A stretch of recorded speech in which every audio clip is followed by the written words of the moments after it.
एक बार की बात है कि श्री कृष्ण और अर्जुन कहीं जा रहे थे।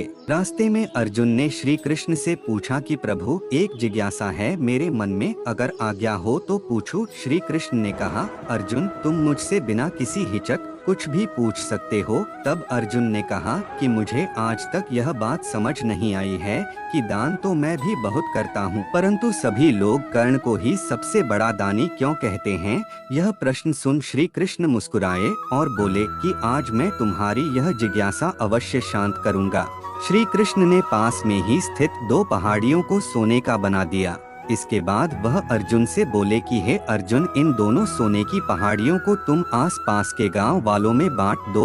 अर्जुन प्रभु से आज्ञा लेकर तुरंत ही यह काम करने के लिए चल दिया। उसने सभी गांव वालों को बुलाया, उनसे कहा कि वह लोग पंक्ति बना लें, अब मैं आपको सोना बांटूंगा, और सोना बांटना शुरू कर दिया। गांव वालों ने अर्जुन की खूब जय जयकार करनी शुरू कर दी। अर्जुन सोना पहाड़ी में से तोड़ते गए और गांव वालों को देते गए। लगातार 2 दिन और 2 रातों तक अर्जुन सोना बांटते रहे। उनमें अब तक अहंकार आ चुका था। गांव के लोग वापस आकर दोबारा से लाइन में लगने लगे थे। इतने समय पश्चात अर्जुन काफी थक चुके थे। जिन सोने की पहाड़ियों से अर्जुन सोना तोड़ रहे थे, उन दोनों पहाड़ियों के आकार में जरा भी कमी नहीं आई थी। उन्होंने श्री कृष्ण जी से कहा कि अब मुझसे यह काम और न हो सकेगा, मुझे थोड़ा विश्राम चाहिए। प्रभु ने कहा कि ठीक है, तुम अब विश्राम करो, और उन्होंने कर्ण को बुला लिया।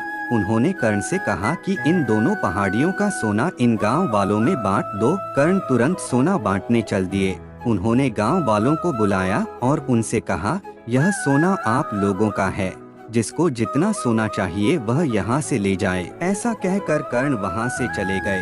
यह देखकर अर्जुन ने कहा कि ऐसा करने का विचार मेरे मन में क्यों नहीं आया। श्री कृष्ण ने अर्जुन को शिक्षाप्रद भाव से कहा। इस पर श्री कृष्ण ने जवाब दिया कि तुम्हें सोने से मोह हो गया था। तुम खुद यह निर्णय कर रहे थे कि किस गांव वाले की कितनी जरूरत है, उतना ही सोना तुम पहाड़ी में से खोद कर उन्हें दे रहे थे। तुम में दाता होने का भाव आ गया था। एक तरफ कर्ण ने ऐसा नहीं किया, वह सारा सोना गांव वालों को देकर वहां से चले गए। वह नहीं चाहते थे कि उनके सामने कोई उनकी जय जयकार करे या प्रशंसा करे। उनके पीठ पीछे भी लोग क्या कहते हैं, उससे उनको कोई फर्क नहीं पड़ता। यह उस आदमी की निशानी है जिसे आत्मज्ञान हासिल हो चुका है। इस तरह श्री कृष्ण ने खूबसूरत तरीके से अर्जुन के प्रश्न का उत्तर दिया। अर्जुन को भी अब अपने प्रश्न का उत्तर मिल चुका था। कथासार, दान देने के बदले में धन्यवाद या बधाई की उम्मीद करना भी उपहार नहीं, सौदा कहलाता है। यदि हम किसी को कुछ दान या सहयोग करना चाहते हैं तो हमें यह बिना किसी उम्मीद या आशा के करना चाहिए, ताकि यह हमारा सत्कर्म हो, न कि हमारा अहंकार।